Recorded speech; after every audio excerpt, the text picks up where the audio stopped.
So swivel doubles start at first by flicking the heel out to the right to make the first stroke, and then essentially just doing a heel up stroke to get the second note, where you lift the whole foot and you drop while lifting the toe. Except when you drop, you're going to want the heel to hit left of the base of the footboard rather than dead center.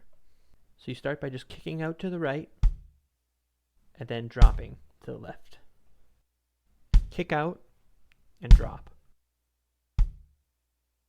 You kind of have to start the stroke with the heel positioned to the left of the base of the footboard, so you have enough momentum to create the first stroke. Now let's speed it up.